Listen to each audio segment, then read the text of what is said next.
Yes, he has awesome dad vibes. Yes. I'm all about Yeah, that. yeah, we're hey everyone, it's Jenna Williams, the Scream Queen with DamnationVault.com. We're talking about Fred Durst right now. We're all fans. We're here, Rainbow Llamacorn and I are here with Lloyd Ratalsky. Is that how you say your last name? Yep, you got it. Nailed it. Of Burn Like Stars. So how are you doing? Yep. I'm doing fantastic. You know what? The nickname that has kind of been bestowed upon me from the local smokeout crew was Mr. Burn because everyone just says my last name, Ratalsky or Ratalsky. So everyone just usually called me Burn or BLS or something, but go with what you will. All right.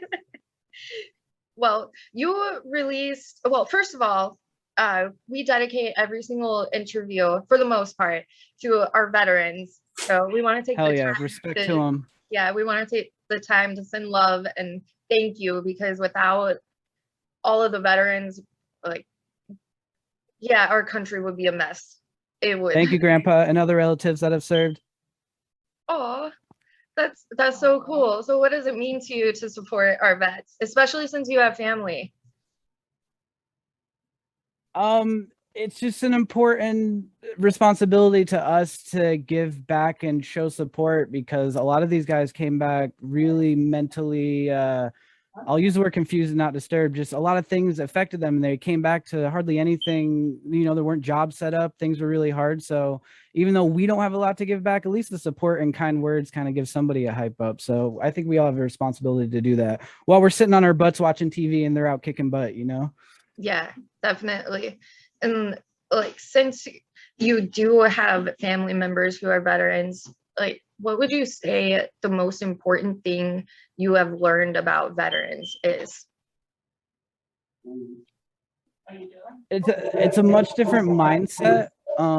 I've noticed different just it seems like it just hardens the person and there's not maybe it's just my personal relatives in it, but you know, I feel like I'm a lot more chipper and a brighter look on life. And some of these guys seem to still live in that decade because they were just so forced to do like things that isn't really to our human nature. And it kind of just gives you a different way of thinking and they're just programmed differently sometimes. So I can see a little difference in them and stuff like that. Okay. Yeah, I I try to think keep it chill and I try to introduce new things and do cool stuff with music. My grandfather used to be an old school jazz musician. He didn't do anything with music, but it was in the blood. So it's kind of cool for me to bring like this new wave of stuff and kind of get him into a new horizon of thinking. And he kind of ups to it, but he don't understand half this stuff. well that's cool though. Like yeah, it's awesome. Thank you to your grandfather for serving our country. That's awesome. I Yeah, appreciate Yes, that. I'll thank clip it you. for him. awesome. Yeah, what so you released a new song a couple days ago called Hate. So what all can you tell us the meaning behind that song is? Um, well, originally it was me sitting in this very room thinking, yo, can I make a whole song with using the word hate? Like, how many times can I say hate in a song and where it won't really get annoying? And then while writing that, I started thinking about past relationships and friendships and maybe like old band fallouts. And I was just like, yo, I hate this, or I hated this. About this person is I hate that you have this infectious smile, and that was about somebody else, and then the next line is about something else that I hate but a different situation. And I tried to fit as many things that people could relate to in that, and it was kind of I try to challenge myself and do like just different themes for stuff. So the theme of that song was to use hate as many times as I could, and then it just turned into a whole like, you know, emotional spill out. Okay. Yeah, and so the your name Burn Like Stars, like what is the meaning behind that? That I've tried to actually think about this when that name like originally hit me, and I may have been dating somebody like probably 7 years ago who had it was some kind of blogging site or Tumblr or something, and I think her background said "burn like stars," and it just stuck with me. And I never got to use it for anything. I think I had it as it's my Twitch name. I used it for like kind of a gaming persona for a while, and I was like, you know what? I'm tired of it. I want to use this. It could fit so many things. BLS sounds cool when you just kind of break it down a little bit. So I'm finally going to use it. I'm going to throw it out there. I was saving it for a good time. Nice. Yeah. And like what would you say the driving force behind your passion is? Like for music. Well, and that can go and that can go into the name as well, Burn Like Stars, because, you know, even though it's just kind of like me as the singer-songwriter, I'm collaborating with different artists such as Randy Presquella from If I Were You, the drummer and singer, and other producers to get instrumentals and then reach out to other artists to like feature on my stuff, so I don't have to have one set band and I'm to one set sound. If I want to do an acoustic song, I can do that. If I want to do a Bruno Mars type song, I can do that, and just kind of keep everything mixed and get people together. So it's just like I could get a bunch of stars together and we all burning. That was kind of like the idea behind it. Okay. Nice. I love that. Yeah. And I mean, your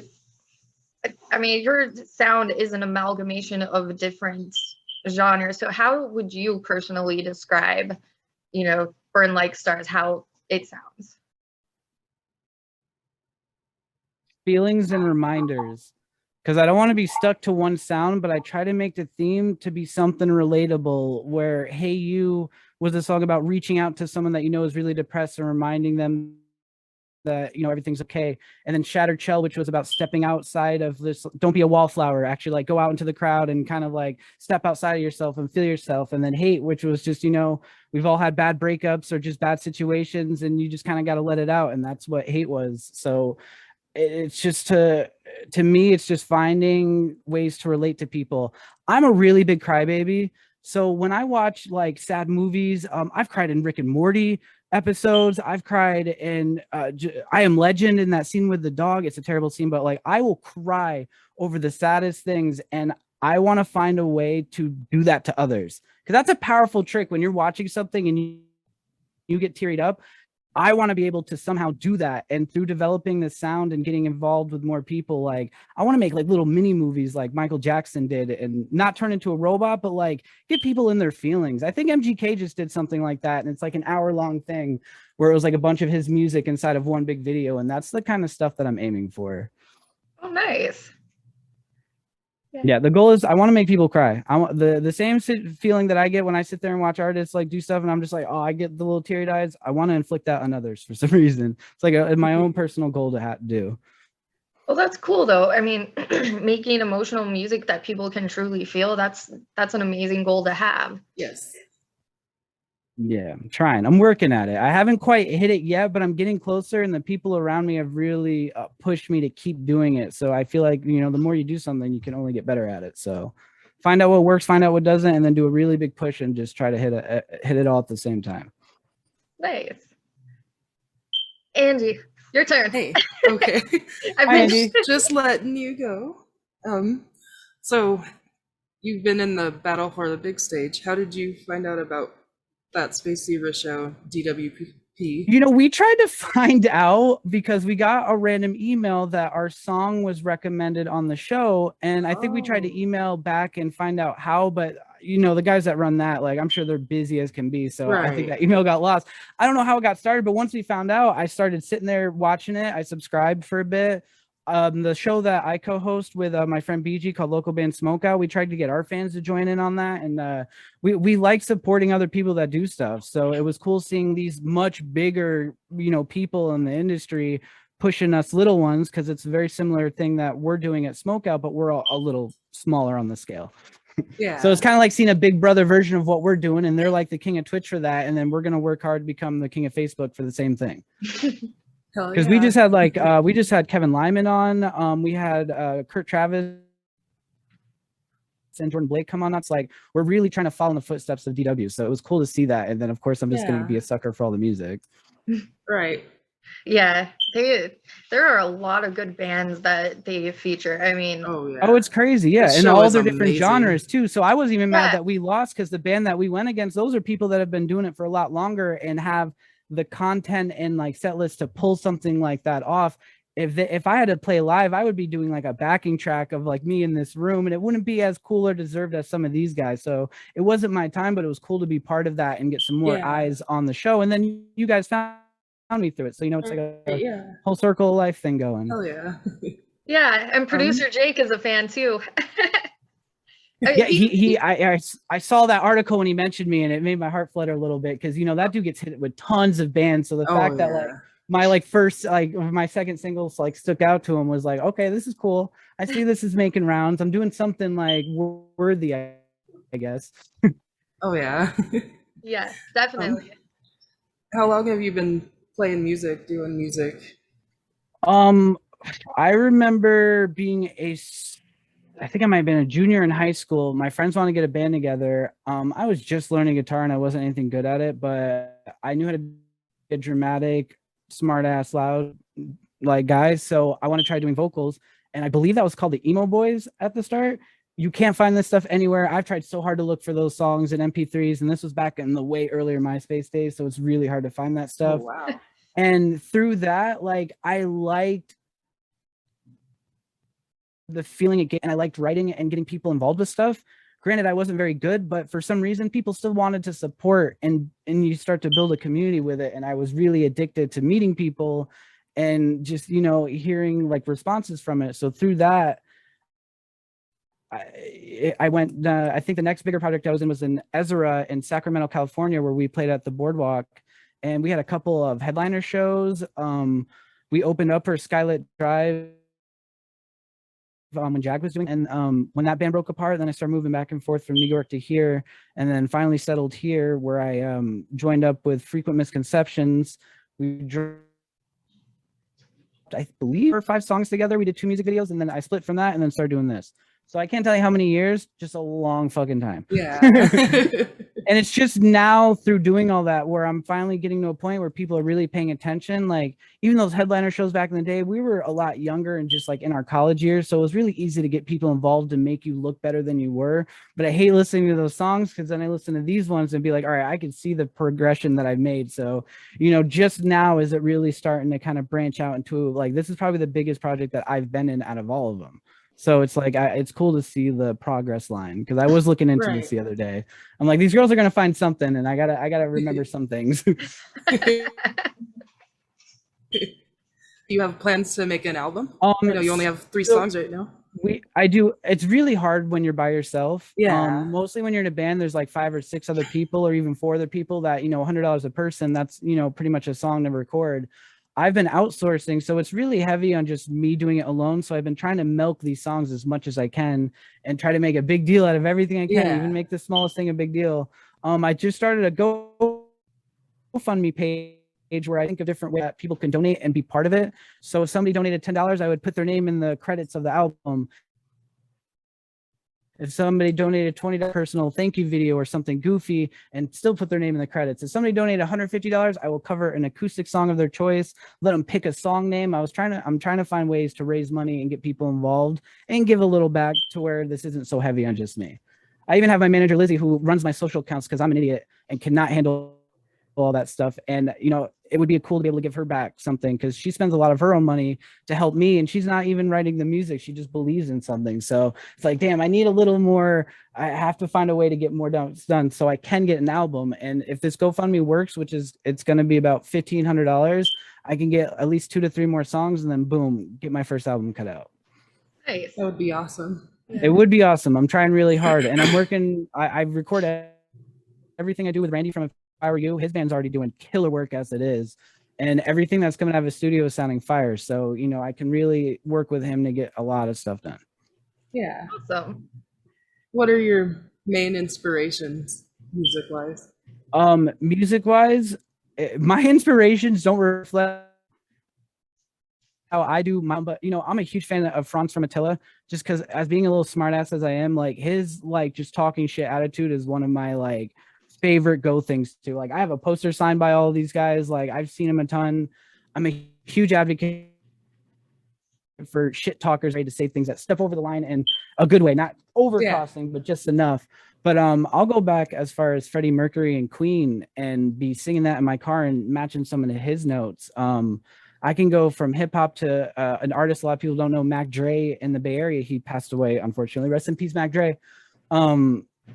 I try to grab so many different influences so I can branch out as an artist. I don't want to stick to just metalcore one day. I would like to do a whole acoustic album or a whole jazz album or do my whole Bruno Mars thing one day. So my influences can jump. I would definitely say Freddie Mercury mixed with some Franz Attila, and that would be like my perfect like album in the future somehow. I don't know how that would work. It's a very different color. It's very cliche to each other.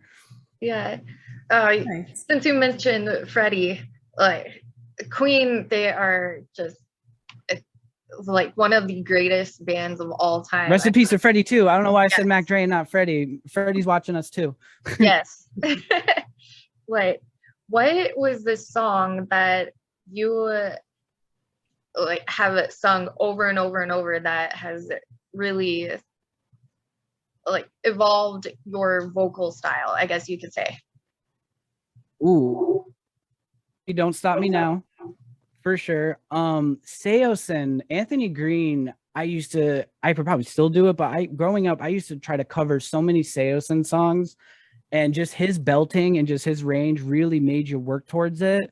And then I started getting into more Johnny Craig and Craig Owens, and I tried to take like little pieces from each of these guys that I could without kind of sounding exactly like them. Because you do get some bands that come out and you'd be like, oh, that dude must have been a huge Tyler Carter fan or something. And I wanted to just take little pieces of like all these influences and kind of create my own ensemble like that. But Freddie Mercury, Tyler Carter, Johnny Craig, Vic Fuentes.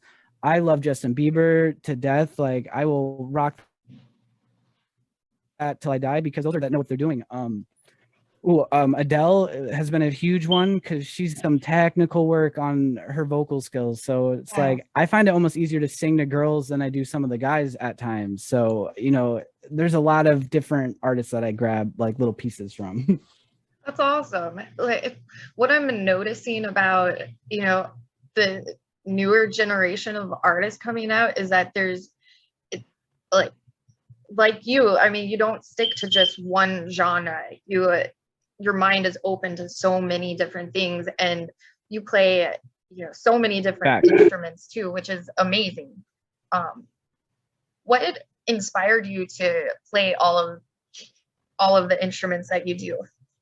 Well, not to be confused.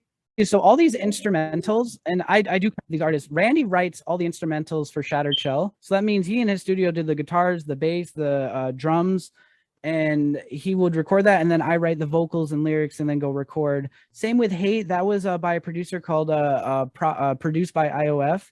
I can play instruments. I can play guitar. I can play piano. I can do all of these things, but I don't have the tools to do it right now. So I really like the idea of outsourcing through these other artists because A, it's cheaper by myself, and it just gives me an opportunity to do much different styles. So from Randy, I'll always get the metal emo core from him because that's like his bread and butter. And then I can go to producers like IOF and others and get my more like acoustic and poppy and jazzy stuff. So thing that a lot of people have asked me, because people say Burn Like Stars is like band and group, and it is, but it's really just me behind it. And then I'm trying to get different people from all around the world involved. Like I want to get some Australian guys that we know involved in some music. I want to get some London folks. Like I want it to be like a big collaboration and not just focus on me, but there really is like, it's just me like trying to get everyone involved. Okay. That's awesome. So I'm really just a really like, I would put songwriter personality. That would be like on my resume. Okay. Okay, so since Shattered Shell is about stepping out of your shell and whatnot, we're huge on mental health awareness. Like, what would you say is the most meaningful message you have in that song and lyrics?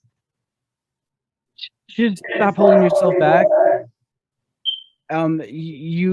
We get so anxious and nervous and afraid to do things such as telling someone that you're into them, or trying to sing on stage, or trying to get a new job, or just doing anything. You got to just do it and try, fail, try again, succeed, do it again. Just if you don't step outside of yourself and your comfort zone, you can't progress and get better. So, one of the challenges for me is every song I write, I want it to be better than the last song I wrote beforehand, so I can challenge myself and get better and step outside of myself. I have a song coming out on Christmas that sounds more like a Bruno Mars song than anything of the other stuff. And that's just, I want to step outside. You got to step outside of yourself. There you go. I'm kind of rambling, but the whole purpose is just not to hold yourself back. If you don't do it, nobody else will. So you got to do it yourself. Very true. Very, very true. If you like that girl or guy, tell them their booties fly. Like, if they reject you, move on. You know, you just got to do stuff. Yeah, definitely. Yeah, push beyond fear. That's for sure. Yep. Exactly. Yep. Use the fear with yourself. That gives you like all that adrenaline. Use it to your advantage, you know? Yes. And what have been some songs or albums that you have listened to that have helped you through some dark moments of your life? The Used in Love and Death is probably going to be my all-time go-to, because that was right around when I was just really developing my vocals and trying to sing better. And I would listen to Burt McCracken religiously, because that dude not only could sing and have like beautiful harmonies, but could also scream himself to a point where he throws up on people on stage. And it's just like, yo, that dude's like putting it all out there. And I think In Love and Death would probably be like my number one go-to album of all time that helped me through a lot of stuff. That dude hit a lot of major points that I think we all went through at a time. Yeah, that's the beauty of music, is that, you know, there can be so many artists that you've never met before, and you can just connect and relate to what they're saying. Like, it's so amazing, and it makes you not feel so alone, you know, with what you're going through. Facts. Yes. Yeah, because you just listen to it over and over again. Music is forever ongoing, and it's going to carry people through stuff. So it's like, it's cool that we're like, you know, that you write something and then somebody's doing the same thing you used to when you grew up, and like laying in their bed listening to it before they go to sleep, like super bummed out about stuff. And it maybe is like making them feel better. Yeah. There are a lot of people who, you know, especially veterans too, and just fans of a lot of these artists who, you know, they were listening to these certain songs, and, you know, it helped them get through, whether it be combat or, you know, a suicidal state of mind. Like, if they were planning to do something, like, or not be here anymore, to put it lightly as I can, you know, it helped snap them out of it. Like, that's true. Music is just so amazing.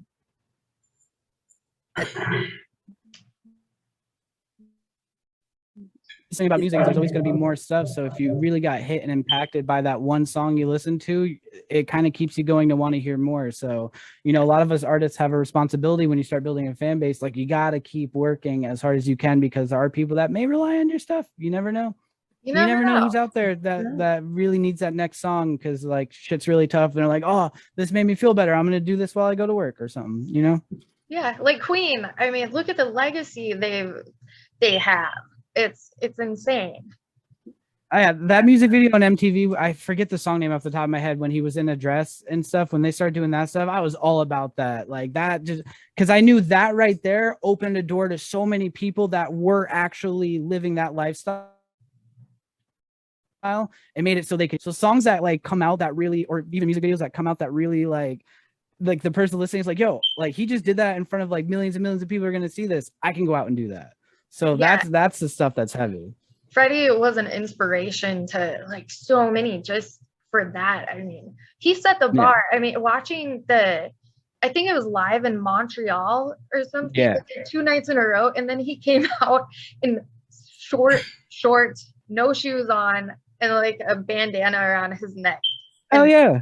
Yeah, it was awesome. And it was so funny though, because you could see the band members, they were like trying not to look at it. But Freddie, well, they became like such a legacy to where they don't need all the crazy makeup and like the theatrics and stuff. That dude found a way to where him alone with his voice got everyone else like repeating what he said. And that you can never buy. You can't buy that kind of power. Like, we need to hide behind something. Like, I need some music behind me right now to like kind of deliver that message. But like, this dude found a way to do it without like anything. Yeah, his voice. Like, it's inside of all of us.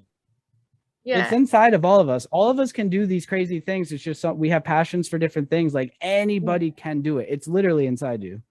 It is. It really is. I mean, like, even Eminem, I mean, look at what all he has been through. And, you know, a lot of his songs are so inspiring too. I mean, yes. Damn. And he I still listen to his especially first album more than anything. Infinite. Yeah, was Infinite his first one? Then maybe I'm going back to maybe the EP. Then I'm trying to remember. Like it was way before. It was like maybe a song era. You may know that discography better than me. Whatever the CD Guilty Conscious was on. I know which one that is. Is that the? I could Google it, but I'm lazy. I was gonna say you should know it. I should know it. I really should. Did I stump her? You did. You might have. I know the song too. Which is funny. Like he has so many songs though, it's insane. Yeah, but you gotta know where it started. Yeah, The Slim Shady LP, 1999. Yeah, because Infinite came out before that. Oh, okay, so all right, you got me then. See, I don't know that far back. You got me. There you go. Redeemed yourself. Yeah, Eminem super fan over here. Got you. Well, as much I'm as Rick and Morty super anyway. fan. So if you're Eminem super fan, I'm Rick and Morty super fan. I have button-up shirts, hats, tattoos, just little figurines. Like that's my shit. Yeah, and then Angie, she's Fred Durst super fan, Limp Biscuit super fan. Yes. You know, I wouldn't say I was ever a super fan. He is definitely one of my spirit animals, though. Yeah, because he talked a lot of shit too. like he's another like amazing rapper too. I mean, it's just awesome because Limp Bizkit, like they changed things. Yep. You know, they're another one who opened a lot of doors for people. Yeah.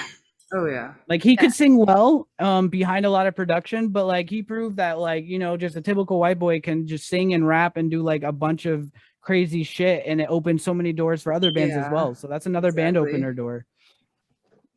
Band opener, whatever. I don't know where I was trying to go with that.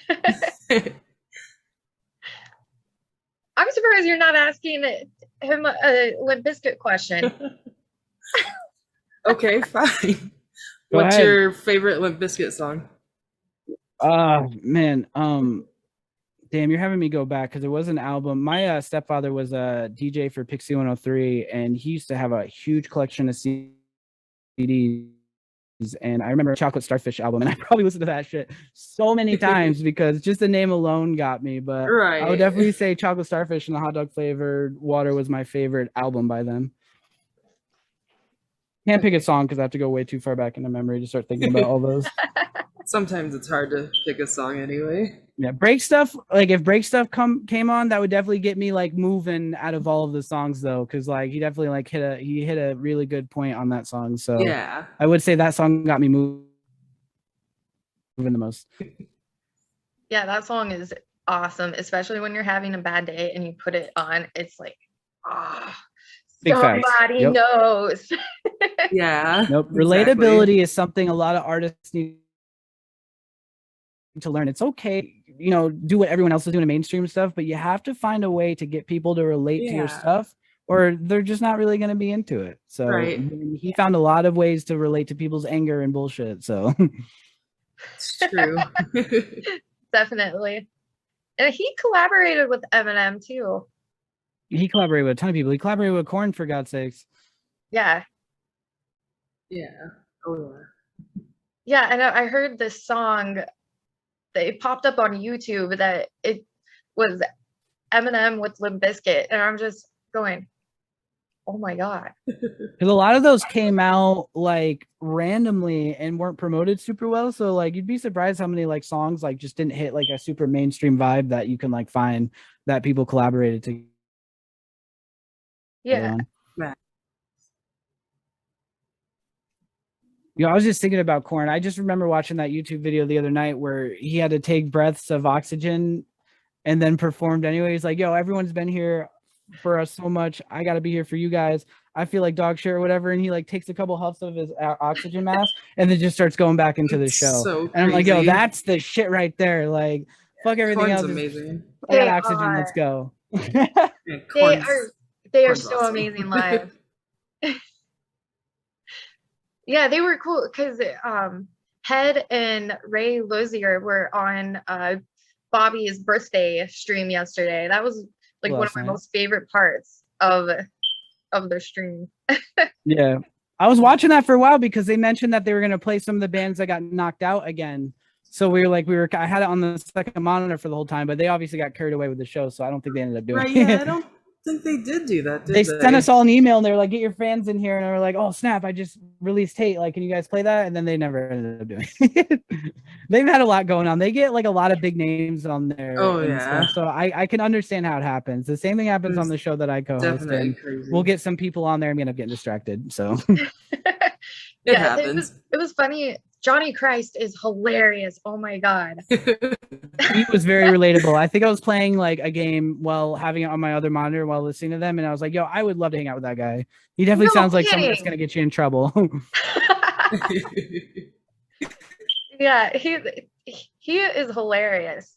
Like even on the other Space Zebra, the Starving Artist show he was on like a couple months ago now.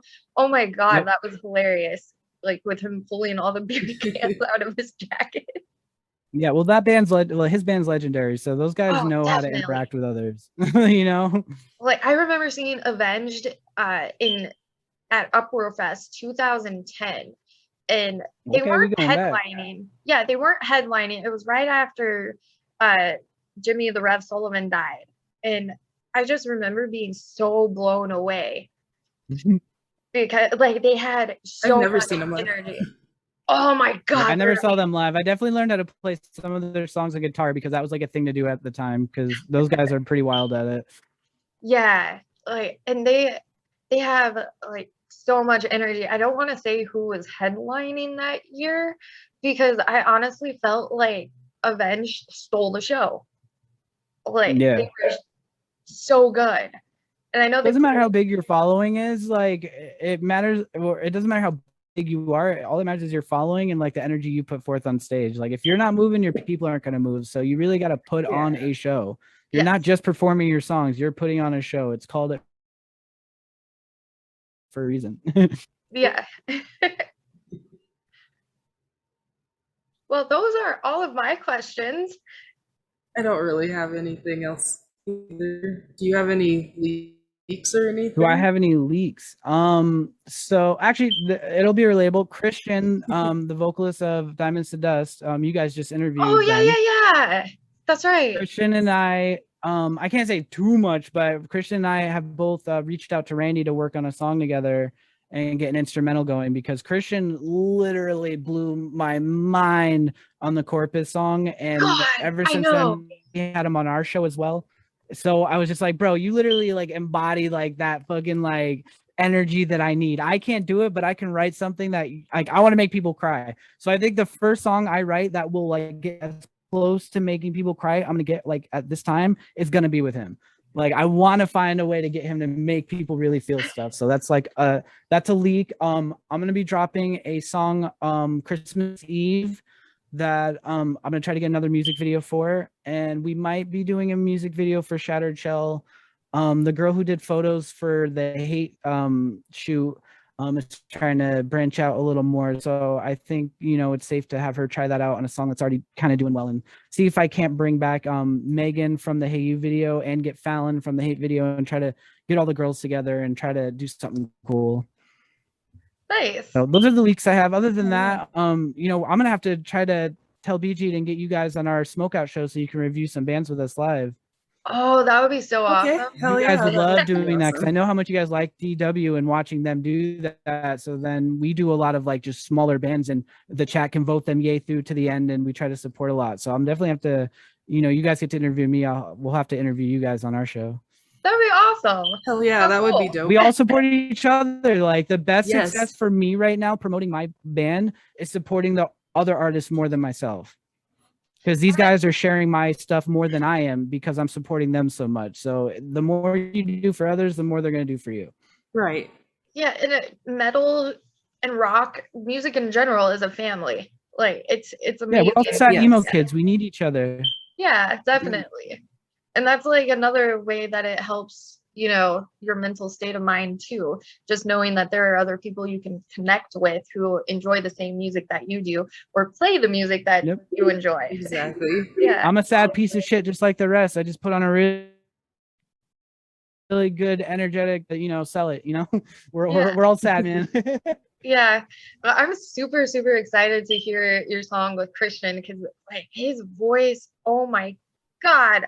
Like I'm telling you, I messaged him the minute I heard it because like I said, I work on everything I record vocally, I work with Randy on, and he sent me that video and I was just like, yo, I'm messaging this dude right now. Hey, can you be my pretend band boyfriend? Oh, fuck, you have kids and you're about to, possibly get married. All right, never mind. Now I'm friends with his girlfriend, so she can't get jealous. I'm going to make Christian my band boyfriend one day. And all joking purposes, like that is my goal. That is how impacted like I was hearing him. So hopefully what we do pleases you, and the hype that I put up for it sells well. I'm super excited to hear. This is awesome. I really appreciate you guys reaching out and asking me to do this. I love branching out with other people doing stuff, and hopefully more artists to reach out to you guys to work with too. I'll definitely promote it the best I can and stuff, but you guys are gonna have to give us a Wednesday that you guys both are free and come on to our show. Okay. Perfect. Yeah, thank you so much, and thank you for supporting our veterans Yes, too. thank you. No problem. We all gotta support each other. Yes, definitely. Well, you have a great rest of the day. I will. Thank you guys so much. All right. Thank you. All right, bye. Bye. Bye.